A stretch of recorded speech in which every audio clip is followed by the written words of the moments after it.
Hi friends, welcome to my channel MS Kuchchu creations. Friends, ನಾನು ಇವತ್ತೊಂದು ಸ್ಯಾರಿಗೆ ಒಂದು ಡಿಸೈನ್ನ ತೋರಿಸ್ತಿರೋದು. ಇದು ಗ್ರ್ಯಾಂಡ್ ಡಿಸೈನ್ ಅಂತಲೇ ಹೇಳ್ಬೋದು.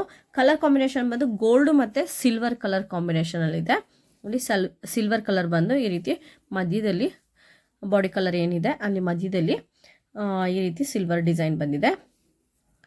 ಮತ್ತು ಪಲ್ಲು ಬಂದು ಗೋಲ್ಡ್ ಕಲರ್ ಬಂದಿದೆ. ನಾನು ಕಲರ್ ಕಾಂಬಿನೇಷನ್ ತೊಗೋತಿರೋದು ಗೋಲ್ಡಲ್ಲಿ ನಾನು ಡಿಸೈನ್ನ ಹಾಕ್ತಿರೋದು.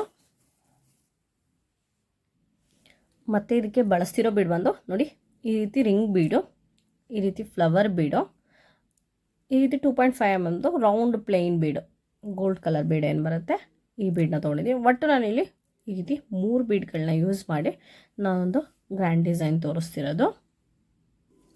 ನಾನಿಲ್ಲಿ ಆವಾಗಲೇ ಹೇಳ್ದಾಗೆ ಗೋಲ್ಡ್ ಕಲರ್ ಥ್ರೆಡ್ನ ತೊಗೊಂಡಿದ್ದೀನಿ. ಇದು ಬಂದು 6 ತೊಗೊಂಡಿದ್ದೀನಿ. ನೀಡಲ್ ನಂಬರ್ ಬಂದು 9 ತೊಗೊಂಡಿದ್ದೀನಿ. 9, 10 ಅಥವಾ 11 ಮೂರಲ್ಲಿ ಯಾವುದಾದ್ರೂ ಕೂಡ ಯೂಸ್ ಮಾಡ್ಬೋದು. ಫ್ರೆಂಡ್ಸ್, ಡಿಸೈನ್ ಶುರು ಮಾಡೋಕ್ಕಿಂತ ಮುಂಚೆ ಯಾರೆಲ್ಲ ಇನ್ನೂ ನನ್ನ ಚಾನಲ್ನ ಸಬ್ಸ್ಕ್ರೈಬ್ ಮಾಡದೆ ನೋಡ್ತೀರಾ ಪ್ಲೀಸ್ ಅವರೆಲ್ಲ ಸಬ್ಸ್ಕ್ರೈಬ್ ಮಾಡ್ಕೊಂಡು ನೋಡಿ. ಫಸ್ಟಿಗೆ ನಾನು ಇಲ್ಲೊಂದು ಸಿಂಗಲ್ ಕ್ರೋಶನ ಮಾಡ್ಕೋತಿದ್ದೀನಿ.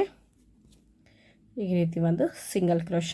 ಇದಾದಮೇಲೆ ಮತ್ತೆ ಪಕ್ಕದಲ್ಲೇ ಇನ್ನೊಂದು ಸಿಂಗಲ್ ಕ್ರೋಶ ಮಾಡ್ಕೋತಿದ್ದೀನಿ. ಈ ರೀತಿ 2 ಸಿಂಗಲ್ ಕ್ರೋಶಗಳು ಆಪ್ಷನಲ್ಲು, ಬೇಕು ಅಂದರೆ ನೀವು ಒಂದನ್ನೇ ಹಾಕೋಬೋದು. ಈ ರೀತಿ 2 ಸಿಂಗಲ್ ಕ್ರೋಶ ಆದಮೇಲೆ ನಾನಿಲ್ಲಿ 1, 2, 3, 4 4 ಚೈನ್ಗಳನ್ನ ಹಾಕ್ಕೊಂಡಿದ್ದೀನಿ. 4 ಚೈನ್ ಹಾಕಿ ಕರೆಕ್ಟಾಗಿ ಇದು ಹಿಡಿದು ನೋಡಿ, ಈ ರೀತಿ ಎಲ್ಲಿಗೆ ಬರುತ್ತಲ್ಲ ನೋಡಿ ಒಂದು ಸಿಂಗಲ್ ಕ್ರೋಶನ ಮಾಡ್ಕೋಬೇಕಾಗುತ್ತೆ. ಈ ರೀತಿ ಒಂದು ಸಿಂಗಲ್ ಕ್ರೋಶ, 4 ಚೈನ್ ಹಾಕಿ ಒಂದು ಸಿಂಗಲ್ ಕ್ರೋಶನ ಮಾಡ್ಕೊಂಡಿದ್ದೀನಿ. ಮತ್ತು ಸೇಮ್ ಅದೇ ರೀತಿ 4 ಚೈನ್, 1, 2, 3, 4 4 ಚೈನ್ ಹಾಕ್ಕೊಂಡು ಅದು ಕೂಡ ಎಲ್ಲಿಗೆ ಬರುತ್ತಲ್ಲ ನೋಡಿ ಒಂದು ಸಿಂಗಲ್ ಕ್ರೋಶ. ಫ್ರೆಂಡ್ಸ್, ನಾನಿಲ್ಲಿ ಫಸ್ಟ್ ಟೈಮ್ ಹಾಕ್ಕೊಂಡಿರೋದು 4 ಚೈನ್ ಬಂದು ಕುಚ್ಚು ಕಟ್ಟೋದಕ್ಕೋಸ್ಕರ ನೋಡಿ. ಈ ಫಸ್ಟ್ ಹಾಕ್ಕೊಂಡಿರೋ 4 ಚೈನ್ ಬಂದು ಕುಚ್ಚು ಕಟ್ಟೋದಕ್ಕೋಸ್ಕರ ಮತ್ತೆ 4 ಚೈನ್ ಹಾಕ್ಕೊಂಡು ಒಂದು ಸಿಂಗಲ್ ಕ್ರೋಶನ ಮಾಡ್ಕೊಂಡಿದ್ದೀನಿ. ಈ ರೀತಿ ಆದಮೇಲೆ ಒಂದು ರಿಂಗ್ ಬೀಡು ಮತ್ತು ಒಂದು ಫ್ಲವರ್ ಬೀಡನ್ನ ನೀಡಲ್ಗೆ ಹಾಕ್ಕೋಬೇಕಾಗುತ್ತೆ. ಈ ರೀತಿ ಈ ಫ್ಲವರ್ ಬೀಡ್ ಬಂದು ಮಧ್ಯದಲ್ಲಿ ಬರಬೇಕು, ಆ ರೀತಿ ಹಾಕ್ಕೊಂಡು ಈ ರೀತಿ ನೀಡಲ್ಗೆ ಬೀಡ್ಸ್ಗಳನ್ನ ಹಾಕಬೇಕಾಗುತ್ತೆ. ಬೀಡ್ಸ್ಗಳನ್ನ ನೀಡಲ್ಗೆ ಹಾಕಿದ್ಮೇಲೆ ಈ ರೀತಿ ಥ್ರೆಡ್ ಒಳಗಡೆ ತೋರಿಸ್ಕೋಬೇಕಾಗುತ್ತೆ.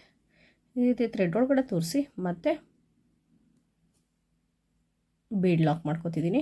ಬೀಡ್ ಲಾಕ್ ಆದಮೇಲೆ ಎಲ್ಲಿಗೆ ಬರುತ್ತಲ್ಲ ನೋಡಿ ಒಂದು ಸಿಂಗಲ್ ಕ್ರೋಶ, ಈ ರೀತಿ ಒಂದು ಸಿಂಗಲ್ ಕ್ರೋಶ ನೋಡಿ, ಬೀಡ್ ಬಂದು ಈ ರೀತಿ ಕೊಡಬೇಕಾಗುತ್ತೆ. ಈ ರೀತಿ ಸಿಂಗಲ್ ಕ್ರೋಶ ಆದಮೇಲೆ ಮತ್ತೆ 4 ಚೈನ್ ನೋಡಿ,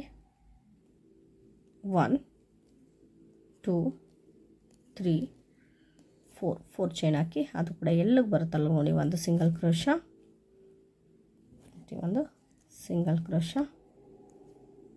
ಈ ರೀತಿ ಸಿಂಗಲ್ ಕ್ರೋಶ ಆದಮೇಲೆ ಮತ್ತೆ 4 ಚೈನ್, 1, 2, 3, 4 ಚೈನ್ ಹಾಕಿ ಅದು ಕೂಡ ಎಲ್ಲಿಗೆ ಬರುತ್ತಲ್ಲ ನೋಡಿ ಒಂದು ಸಿಂಗಲ್ ಕ್ರೋಶ. ಈ ರೀತಿ ಎಲ್ಲಿಗೆ ಬರುತ್ತಲ್ಲ ನೋಡಿ ಒಂದು ಸಿಂಗಲ್ ಕ್ರೋಶ. ಮತ್ತು 4 ಚೈನ್, 1, 2, 3, 4 ಚೈನ್ ಹಾಕಿ ಅದು ಕೂಡ ಎಲ್ಲಿಗೆ ಬರುತ್ತಲ್ಲ ನೋಡಿ ಒಂದು ಸಿಂಗಲ್ ಕ್ರೋಶ. ಈ ರೀತಿ ಒಂದು ಸಿಂಗಲ್ ಕ್ರೋಶ. ಇಲ್ಲಿ ನೋಡಿ, ನಾನು 4 ಚೈನ್ನ ಹಾಕಿ ಸಿಂಗಲ್ ಕ್ರೋಶನ 3 ಟೈಮ್ಸ್ ಮಾಡ್ಕೊಂಡಿದ್ದೀನಿ. 1, 2, 3 ಟೈಮ್ಸ್ ಮಾಡ್ಕೊಂಡಿದ್ದೀನಿ. ಅದಾದಮೇಲೆ ಮತ್ತೆ ಒಂದು ರಿಂಗ್ ಬೀಡು, ಒಂದು ಫ್ಲವರ್ ಬೀಡು ನೋಡಿ, ಈ ರೀತಿ ಒಂದು ರಿಂಗ್ ಬೀಡು ಫ್ಲವರ್ ಬೀಡನ್ನ ನೀಡಲ್ಗೆ ಹಾಕ್ಕೊಂಡು ಥ್ರೆಡ್ಗೆ ತೋರಿಸ್ಕೋಬೇಕಾಗತ್ತೆ. ಈ ರೀತಿ ಥ್ರೆಡ್ಗೆ ತೋರಿಸಿ ಬೀಡ್ ಲಾಕ್ನ ಮಾಡ್ಕೋಬೇಕಾಗುತ್ತೆ. ಬೀಡ್ ಲಾಕ್ ಆದಮೇಲೆ ಅದು ಕೂಡ ಎಲ್ಲಿಗೆ ಬರುತ್ತಲ್ಲ ನೋಡಿ ಒಂದು ಸಿಂಗಲ್ ಕ್ರೋಶ ನೋಡಿ, ಈ ರೀತಿ ಸಿಂಗಲ್ ಕ್ರೋಶ. ಫ್ರೆಂಡ್ಸ್, ಇಲ್ಲಿ ಒಂದು ಬೀಡಿಂದ ಇನ್ನೊಂದು ಬೀಡ್ಗೆ ಮಧ್ಯದಲ್ಲಿ 4 ಟೈಮ್ಸ್ 3 ಟೈಮ್ಸು 4 ಚೈನ್ನ ಹಾಕ್ಕೊಂಡಿದ್ದೀನಿ. ಈ ರೀತಿ ಆದಮೇಲೆ ಮತ್ತೆ 4 ಚೈನ್, 1, 2, 3, 4 ಚೈನ್ ಹಾಕಿ ಅದು ಕೂಡ ಎಲ್ಲಿಗೆ ಬರುತ್ತಲ್ಲ ನೋಡಿ ಒಂದು ಸಿಂಗಲ್ ಕ್ರೋಶ. ಮತ್ತು 4 ಚೈನ್, 1, 2, 3, 4 ಚೈನ್ ಹಾಕಿ ಅದು ಕೂಡ ಎಲ್ಲಕ್ಕೆ ಬರುತ್ತಲ್ಲ ನೋಡಿ ಒಂದು ಸಿಂಗಲ್ ಕ್ರೋಶ, ಮತ್ತು 4 ಚೈನ್ 1 2 3 4 ಚೈನ್ ಹಾಕಿ ಅದು ಕೂಡ ಎಲ್ಲಕ್ಕೆ ಬರುತ್ತಲ್ಲ ನೋಡಿ ಸಿಂಗಲ್ ಕ್ರೋಶ ನೋಡಿ. ಇಲ್ಲೂ ಕೂಡ 4 ಚೈನ್ 3 ಟೈಮ್ಸ್ ಆಗಿದೆ. ಇದಾದಮೇಲೆ ಮತ್ತೆ ಬೀಡು, ಒಂದು ರಿಂಗ್ ಬೀಡು ಮತ್ತು ಒಂದು ಫ್ಲವರ್ ಬೀಡು ಮಧ್ಯದಲ್ಲಿ ಬರೋ ರೀತಿ ಹಾಕ್ಕೊಂಡು ಮತ್ತೆ ಈ ರೀತಿ ಥ್ರೆಡ್ಗೆ ತೋರಿಸ್ಕೋಬೇಕಾಗುತ್ತೆ. ಥ್ರೆಡ್ಗೆ ತೋರಿಸಿ ಬೀಡ್ ಲಾಕ್ನ ಮಾಡ್ಕೋಬೇಕಾಗುತ್ತೆ. ಬೀಡ್ ಲಾಕ್ ಆದಮೇಲೆ ಮತ್ತೆ ಎಲ್ಲಿಗೆ ಬರುತ್ತಲ್ಲ ನೋಡಿ ಒಂದು ಸಿಂಗಲ್ ಕ್ರೋಶ.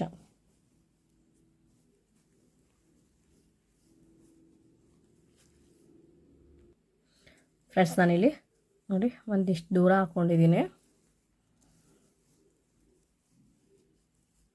ಇಲ್ಲಿ ಒಂದು ರಿಂಗ್ ಬೀಡಿಂದ ಇನ್ನೊಂದು ರಿಂಗ್ ಬೀಡಿಗೆ 3 ಟೈಮ್ಸು 4 ಚೈನ್ ಇದೆ. ಇದೇ ರೀತಿ ಪೂರಾ ಸ್ಯಾರಿನ ಕಂಟಿನ್ಯೂ ಮಾಡಬೇಕಾಗುತ್ತೆ. ಕಂಟಿನ್ಯೂ ಮಾಡಿ ನಾನು ಯಾವ ರೀತಿ ಕಾಣಿಸುತ್ತೆ ಅಂತ ತೋರಿಸ್ತೀನಿ. ಫ್ರೆಂಡ್ಸ್ ಇಲ್ಲಿ ಲಾಸ್ಟಿಗೆ ಈ ರೀತಿ ಕಂಪ್ಲೀಟ್ ಆಗಿದೆ. ಈ ಬೀಡನ್ನ ಹಾಕ್ಕೊಂಡು ಸಿಂಗಲ್ ಕ್ರೋಶನ ಮಾಡಿಕೊಂಡು ಮತ್ತೆ 4 ಚೈನ್ ಹಾಕಿ ಸಿಂಗಲ್ ಕ್ರೋಶನ ಮಾಡ್ಕೊಂಡಿದ್ದೀನಿ. ಇದು ಸ್ವಲ್ಪ ಲಾಸ್ಟಲ್ಲಿ ಅದು ಒಂದು ಆರ್ಚ್ ಕಂಪ್ಲೀಟ್ ಆಗೋದಕ್ಕೋಸ್ಕರ ಸ್ವಲ್ಪ ಗ್ಯಾಪ್ ಕಡಿಮೆ ಬಂತು. ಸ್ವಲ್ಪ ಅಡ್ಜಸ್ಟ್ಮೆಂಟ್ ಮಾಡಿಕೊಂಡು ಈ ರೀತಿ ಹಾಕ್ಕೊಂಡಿದ್ದೀನಿ. ಇದೇ ರೀತಿ ಬಟ್ಟೆ ಸಾಲದೇ ಇದ್ದಾಗ ಸ್ವಲ್ಪ ಅಡ್ಜಸ್ಟ್ಮೆಂಟ್ ಮಾಡಿಕೊಂಡು ಹಾಕೋಬೇಕಾಗುತ್ತೆ. ಡಿಸೈನ್ ಬಂದು ಫಿನಿಶಿಂಗೋಸ್ಕರ ನೋಡಿ ಪೂರಾ ಸ್ಯಾರಿ ಇದೇ ರೀತಿ ಬೀಡ್ 3 ಟೈಮ್ಸು 4 ಚೈನು ಇದೇ ರೀತಿ ಕಂಪ್ಲೀಟ್ ಮಾಡ್ಕೊಂಡು ಹೋಗ್ಬೇಕಾಗುತ್ತೆ. ಇದೇ ರೀತಿ ನಾನು ಪೂರಾ ಸ್ಯಾರಿನ ಕಂಪ್ಲೀಟ್ ಮಾಡ್ಕೊಂಡಿದ್ದೀನಿ. ಈಗ ಇದ್ರ ಮೇಲ್ಗಡೆ ನೆಕ್ಸ್ಟ್ ಸ್ಟೆಪ್ ಯಾವ ರೀತಿ ಹಾಕೋದು ಅಂತ ತೋರಿಸ್ತೀನಿ. ಫ್ರೆಂಡ್ಸ್ ನಾನಿಲ್ಲಿ ನೆಕ್ಸ್ಟ್ ಸ್ಟೆಪ್ಗೆ ಸೇಮ್ ಕಲರ್ ಥ್ರೆಡ್ನ ತೊಗೊಂಡಿದ್ದೀನಿ. ಗೋಲ್ಡ್ ಕಲರ್ ಇದೆಯಲ್ಲ ಅದು. ಇಲ್ಲಿ ಸಿಂಗಲ್ ಕ್ರೋಶ ಮಾಡಿದ್ವಲ್ಲ 2, ಆ ಗ್ಯಾಪಲ್ಲಿ ಹೋಗಿ ಒಂದು ಸಿಂಗಲ್ ಕ್ರೋಶನ ಮಾಡ್ಕೋತೀನಿ ನೋಡಿ. ಈ ರೀತಿ ಒಂದು ಸಿಂಗಲ್ ಕ್ರೋಶ, ಈ ರೀತಿ ಒಂದು ಸಿಂಗಲ್ ಕ್ರೋಶ ಆದಮೇಲೆ ಮತ್ತೆ 4 ಚೈನ್ 1 2 3 4 ಚೈನ್ ಹಾಕಿ ಇಲ್ಲಿ ಸಿಂಗಲ್ ಕ್ರೋಶ ಇದೆಯಲ್ಲ ಇದ್ರ ಮೇಲ್ಗಡೆ ಹೋಗಿ ಇನ್ನೊಂದು ಸಿಂಗಲ್ ಕ್ರೋಶನ ಮಾಡ್ಕೋತೀನಿ. ಈ ರೀತಿ ಒಂದು ಸಿಂಗಲ್ ಕ್ರೋಶ.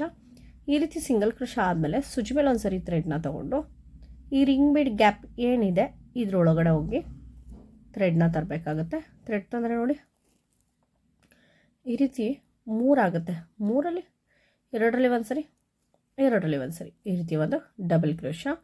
ಈ ರೀತಿ ಡಬಲ್ ಕ್ರೋಶ ಆದಮೇಲೆ ಮತ್ತೆ ಒಂದು ಚೈನ್ ಹಾಕ್ಕೊಂಡು ಒಂದು ಬೀಡನ್ನ ಹಾಕೋಬೇಕಾಗುತ್ತೆ. ಈ ರೀತಿ ರೌಂಡ್ ಪ್ಲೈನ್ ಬೀಡ್ ಬರುತ್ತಲ್ಲ ಇದು ಒಂದು ಬೀಡು. ಈ ಬೀಡನ್ನ ಮತ್ತೆ ಥ್ರೆಡ್ಗೆ ತೋರಿಸ್ಕೋಬೇಕಾಗುತ್ತೆ. ಥ್ರೆಡ್ಗೆ ತೋರಿಸಿ ನಾನಿಲ್ಲಿ ಮತ್ತೆ ಬೀಡ್ ಲಾಕ್ನ ಮಾಡ್ಕೋತಿದ್ದೀನಿ. ಈ ರೀತಿ ಒಂದು ಬೀಡ್ ಲಾಕ್ ಆದಮೇಲೆ ಈ ಡಬಲ್ ಕ್ರೋಶ ಗ್ಯಾಪ್ ಏನಿದೆ ಇಲ್ಲಿ ಹೋಗಿ ಮತ್ತೆ ಥ್ರೆಡ್ನ ತಂದು ಒಂದು ಲಾಕ್ನ ಮಾಡ್ಕೋಬೇಕಾಗುತ್ತೆ. ಈ ರೀತಿ 2 ಆಗುತ್ತೆ. 2 ಕೂಡ ಮತ್ತೆ ಸುಜಿ ಮೇಲೆ ಒಂದು ಸರಿ ಥ್ರೆಡ್ನ ತೊಗೊಂಡು ಈ ರೀತಿ ಲಾಕ್ನ ಮಾಡ್ಕೋಬೇಕಾಗುತ್ತೆ. ಅಲ್ಲಿಗೆ ಒಂದು ಪಿಕಾಟ್ ರೀತಿ ಆಗುತ್ತೆ. ನೆಕ್ಸ್ಟ್ ಸೇಮ್ ಇದೇ ರೀತಿ ಸುಜಿ ಮೇಲೆ ಒಂದು ಸರಿ ಥ್ರೆಡ್ಡು ಈ ರಿಂಗ್ ಬೆಡ್ ಗ್ಯಾಪಲ್ಲಿ ಹೋಗಿ ಥ್ರೆಡ್ನ ತಂದರೆ ಈ ರೀತಿ 3 ಆಗುತ್ತೆ. 3ರಲ್ಲಿ 2ರಲ್ಲಿ ಒಂದು ಸರಿ 2ರಲ್ಲಿ ಒಂದು ಸರಿ ಈ ರೀತಿ ಒಂದು ಡಬಲ್ ಕ್ರೋಶ. ಈ ರೀತಿ ಡಬಲ್ ಕ್ರೋಶ ಆದಮೇಲೆ ಮತ್ತೆ ಒಂದು ಚೈನ್ ಹಾಕಿ ಒಂದು ಬೀಡು ಈ ರೀತಿ ಒಂದು ಬೀಡನ್ನ ಥ್ರೆಡ್ಗೆ ತೋರಿಸ್ಕೋಬೇಕಾಗುತ್ತೆ. ಥ್ರೆಡ್ಗೆ ತೋರಿಸಿ ನಾನಿಲ್ಲಿ ಬೀಡ್ ಲಾಕ್ನ ಮಾಡ್ಕೋತಿದ್ದೀನಿ. ಬೀಡ್ ಲಾಕ್ ಆದಮೇಲೆ ಈ ಡಬಲ್ ಕ್ರೋಶ ಗ್ಯಾಪ್ ಏನಿದೆ ಇಲ್ಲಿ ಹೋಗಿ ಮತ್ತೆ ಥ್ರೆಡ್ನ ತರಬೇಕಾಗುತ್ತೆ. ಥ್ರೆಡ್ ತಂದರೆ ನೋಡಿ 2 ಆಗುತ್ತೆ. 2ರಲ್ಲೂ ಕೂಡ ಒಟ್ಟಿಗೆ ಹೇಳ್ಕೊಂಡು ಒಂದು ಲಾಕ್ ರೀತಿ ಮಾಡ್ಕೋಬೇಕಾಗುತ್ತೆ ನೋಡಿ. ಈ ರೀತಿ ಒಂದು ಲಾಕು ಇಲ್ಲಿಗೆ ಒಂದು ಪಿಕಾಟ್ ಆಗುತ್ತೆ. ನೆಕ್ಸ್ಟ್ ಸೇಮ್ ಅದೇ ರೀತಿ ಇನ್ನೂ ಒಂದು ಪಿಕಾಟು. ಫ್ರೆಂಡ್ಸ್ ಇಲ್ಲಿ ನಾನು ಒಟ್ಟು 9 ಪಿಕಾಟ್ಗಳನ್ನ ಫಿಲ್ ಮಾಡ್ಕೋತೀನಿ. ಒಂದು ಡಬಲ್ ಕ್ರೋಶ ಆದಮೇಲೆ ಒಂದು ಚೈನ್ ಆದಮೇಲೆ ಒಂದು ಬೀಡು ಮತ್ತು ಬೀಡ್ ಲಾಕ್ ಆದಮೇಲೆ ಈ ಡಬಲ್ ಕ್ರೋಶ ಗ್ಯಾಪಲ್ಲಿ ಹೋಗಿ ಮತ್ತೆ ಥ್ರೆಡ್ನ ತರಬೇಕಾಗುತ್ತೆ. ಥ್ರೆಡ್ ತಂದರೆ 2 ಆಗುತ್ತೆ. 2 ಕೂಡ ಈ ರೀತಿ ಲಾಕ್ ಮಾಡ್ಕೋಬೇಕು. ಅಲ್ಲಿಗೆ ಪಿಕಾಟ್ ರೀತಿ ಆಗುತ್ತೆ. ಸೇಮ್ ಇದೇ ರೀತಿ ಫ್ರೆಂಡ್ಸ್ 9 ಪಿಕಾಟ್ಗಳನ್ನ ಫಿಲ್ ಮಾಡ್ಕೊಂಡು ಹೋಗ್ಬೇಕಾಗುತ್ತೆ. ಆರಾಮಾಗಿ ಮುಗಿಯೋವಂಥದ್ದು ಒಂದು ಗ್ರ್ಯಾಂಡ್ ಡಿಸೈನು ಸೆಲ್ಫ್ ಕಲರ್ ಇರೋವಂಥದ್ದು ಡಿಸೈನ್ಗಳು ತುಂಬ ಚೆನ್ನಾಗಿ ಕಾಣಿಸುತ್ತೆ. ಕಲರ್ ಕಾಂಬಿನೇಷನ್ ಇದ್ರೂ ತುಂಬ ಚೆನ್ನಾಗಿ ಕಾಣಿಸುತ್ತೆ. ಕಾಂಟ್ರಾಸ್ಟ್ ಯಾವುದಿರುತ್ತೆ ಅದನ್ನು ಹಾಕಿದ್ರೆ ಇದು ಕೂಡ ಸೆಲ್ಫಲ್ಲೂ ಕೂಡ ತುಂಬ ಚೆನ್ನಾಗಿ ಕಾಣಿಸುತ್ತೆ ನೋಡಿ. ನಾನಿಲ್ಲಿ 5ನೇ ಪಿಕಾಟ್ಗಳನ್ನ ಹಾಕೋತಿದ್ದೀನಿ ಒಂದು ಚೈನ್ ಆದಮೇಲೆ ಒಂದು ಬೀಡನ್ನ ಥ್ರೆಡ್ಗೆ ತೋರಿಸಿ ಬೀಡ್ ಲಾಕ್ ಆದಮೇಲೆ ಮತ್ತೆ ಈ ಡಬಲ್ ಕ್ರೋಶೆ ಗ್ಯಾಪಲ್ಲಿ ಥ್ರೆಡ್ನ ತಂದು 2 ಪಿಕಾಟ್ನ ಮಾಡ್ಕೋಬೇಕಾಗುತ್ತೆ. ಫ್ರೆಂಡ್ಸ್ ಇಲ್ಲಿ ಈ ರೀತಿ ರಿಂಗ್ ಬೀಡ್ ಸುತ್ತ 9 ಪಿಕಾಟ್ಗಳನ್ನ ಫಿಲ್ ಮಾಡ್ಕೊಂಡಾಗಿದೆ ನೋಡಿ. ಈ ರೀತಿ ಆದಮೇಲೆ ಮತ್ತೆ ನೆಕ್ಸ್ಟು ಈ 4 ಚೈನ್ ಆದಮೇಲೆ ಸಿಂಗಲ್ ಕ್ರೋಶ ಇತ್ತಲ್ಲ, ಈ ಗ್ಯಾಪಲ್ಲಿ ಹೋಗಿ ಒಂದು ಸಿಂಗಲ್ ಕ್ರೋಶನ ಮಾಡ್ಕೋಬೇಕಾಗತ್ತೆ ನೋಡಿ. ಡಿಸೈನ್ ಬಂದು ರಿಂಗ್ ಬೀಡ್ ಸುತ್ತ ಈ ರೀತಿ ಕಾಣಿಸುತ್ತೆ. ಈ ರೀತಿ ಆದಮೇಲೆ ಮತ್ತೆ 4 ಚೈನ್ 1 2 3 4 ಚೈನ್ ಹಾಕಿ ನೆಕ್ಸ್ಟ್ ಇಲ್ಲಿ ಸಿಂಗಲ್ ಕ್ರೋಶ ಇದೆಯಲ್ಲ, ಆ ಗ್ಯಾಪಲ್ಲಿ ಹೋಗಿ ಒಂದು ಸಿಂಗಲ್ ಕ್ರೋಶ. ಈ ರೀತಿ ಸಿಂಗಲ್ ಕ್ರೋಶ ಆದಮೇಲೆ ಮತ್ತೆ ಸೂಜಿ ಮೇಲೆ ಒಂದು ಸರಿ ಥ್ರೆಡ್ನ ತೊಗೊಂಡು ಈ ರಿಂಗ್ ಬೀಡ್ ಒಳಗಡೆ ಹೋಗಿ ಥ್ರೆಡ್ನ ತರಬೇಕಾಗುತ್ತೆ. ಥ್ರೆಡ್ ತಂದರೆ ನೋಡಿ ಈ ರೀತಿ 3 ಆಗುತ್ತೆ. 3ರಲ್ಲಿ 2ರಲ್ಲಿ ಒಂದು ಸರಿ, 2ರಲ್ಲಿ ಒಂದು ಸರಿ, ಈ ರೀತಿ ಒಂದು ಡಬಲ್ ಕ್ರೋಶ. ಈ ರೀತಿ ಡಬಲ್ ಕ್ರೋಶ ಆದಮೇಲೆ ಒಂದು ಚೈನ್ ಹಾಕಿ ಮತ್ತೆ ಒಂದು ಬೀಡು ಈ ರೀತಿ ಒಂದು ಬೀಡನ್ನ ಥ್ರೆಡ್ಗೆ ತೋರಿಸಿ ಬೀಡ್ ಲಾಕ್ನ ಮಾಡ್ಕೋಬೇಕಾಗುತ್ತೆ. ಬೀಡ್ ಲಾಕ್ ಆದಮೇಲೆ ಈ ಡಬಲ್ ಕ್ರೋಶ ಗ್ಯಾಪ್ ಏನಿದೆ ಇಲ್ಲಿ ಹೋಗಿ ಥ್ರೆಡ್ನ ತರಬೇಕಾಗುತ್ತೆ. ಥ್ರೆಡ್ ತಂದರೆ 2 ಆಗುತ್ತೆ, 2 ಕೂಡ ಈ ರೀತಿ ಲಾಕ್ನ ಮಾಡ್ಕೋಬೇಕು. ಅಲ್ಲಿಗೆ ಒಂದು ಪಿಕಾಟ್ ರೀತಿ ಆಗುತ್ತೆ. ಸೇಮ್ ನೆಕ್ಸ್ಟ್ ಕೂಡ ಅದೇ ರೀತಿ ಇನ್ನೊಂದು ಪಿಕಾಟ್ನ ಹಾಕೋಬೇಕಾಗುತ್ತೆ. ಒಂದು ಡಬಲ್ ಕ್ರೋಶ ಆದಮೇಲೆ ಒಂದು ಚೈನ್ ಆದಮೇಲೆ ಒಂದು ಬೀಡನ್ನ ಈ ರೀತಿ ಥ್ರೆಡ್ಗೆ ತೋರಿಸಿ ಬೀಡ್ ಲಾಕ್ನ ಮಾಡ್ಕೋಬೇಕಾಗುತ್ತೆ. ಬೀಡ್ ಲಾಕ್ ಆದಮೇಲೆ ಮತ್ತೆ ಈ ಡಬಲ್ ಕ್ರೋಶ ಗ್ಯಾಪಲ್ಲಿ ಒಂದು ಥ್ರೆಡ್ನ ತಂದು ಈ ರೀತಿ ಲಾಕ್ನ ಮಾಡ್ಕೋಬೇಕಾಗುತ್ತೆ. ಫ್ರೆಂಡ್ಸ್ ಇದರಲ್ಲೂ ಕೂಡ ಸೇಮ್ ಅದೇ ರೀತಿ ಪಿಕಾಟ್ಗಳನ್ನ ಫಿಲ್ ಮಾಡ್ಕೊಂಡು ಹೋಗಬೇಕಾಗುತ್ತೆ. ಇಲ್ಲೂ ಕೂಡ 9 ಪಿಕಾಟ್ಗಳನ್ನ ಫಿಲ್ ಮಾಡಬೇಕಾಗುತ್ತೆ. ಫ್ರೆಂಡ್ಸ್ ಇಲ್ಲಿ 9 ಆದರೂ ಮಾಡ್ಕೋಬೋದು, 8 ಆದರೂ ಮಾಡ್ಕೋಬೋದು, 7 ಆದರೂ ಮಾಡ್ಕೋಬೋದು. ನಿಮಗೆ ಅಲ್ಲಿ ಎಷ್ಟು ಹಿಡಿಯುತ್ತೆ ಅಂದರೆ ನಿಮಗೆ ಎಷ್ಟು ನೀಟಾಗಿ ಫಿನಿಶಿಂಗ್ ಕಾಣಿಸುತ್ತೆ ಅದು ನಿಮ್ಮ ಮೇಲೆ ಡಿಪೆಂಡ್ ಆಗುತ್ತೆ. ನಿಮಗೆ ಎಷ್ಟು ಬೇಕು ಅಷ್ಟನ್ನು ಹಾಕ್ಕೊಳ್ಳಿ. ನಾನು 9 ಹೇಳಿದೆ ಅಂತೇಳಿ ನಾನು 9 ಹಾಕ್ಕೊಂಡಿದ್ದೀನಿ ಅಂತ ನೀವು 9 ಹಾಕ್ಕೊಳ್ಳೋ ಅವಶ್ಯಕತೆ ಏನಿರಲ್ಲ. ನಿಮಗೆ ಅಲ್ಲಿ ಫಿನಿಶಿಂಗ್ ಎಷ್ಟು ನೀಟಾಗಿ ಕಾಣಿಸುತ್ತೆ ಅಷ್ಟು ಹಾಕ್ಕೋಬೋದು. ನಿಮಗೆ ಇನ್ನೂ ಒಂದು ಎಕ್ಸ್ಟ್ರಾ ಹಾಕ್ಕೋಬೋದು ಅಂತ ಹೇಳಿದ್ರೆ ಅದನ್ನು ಕೂಡ ಹಾಕ್ಕೋಬೋದು ನೋಡಿ. ಈ ರೀತಿ ಒಂದು ಡಬಲ್ ಕ್ರೋಶ ಹಾಕಿ ಒಂದು ಚೈನ್ ಆದಮೇಲೆ ಮತ್ತೆ ಒಂದು ಬೀಡ್ ಈ ರೀತಿ ಒಂದು ಬೀಡ್ ಹಾಕಿ ಈ ಬೀಡನ್ನ ಥ್ರೆಡ್ಗೆ ತೋರಿಸಿ ಬೀಡ್ ಲಾಕ್ನ ಮಾಡಬೇಕು. ಬೀಡ್ ಲಾಕ್ ಆದಮೇಲೆ ಮತ್ತೆ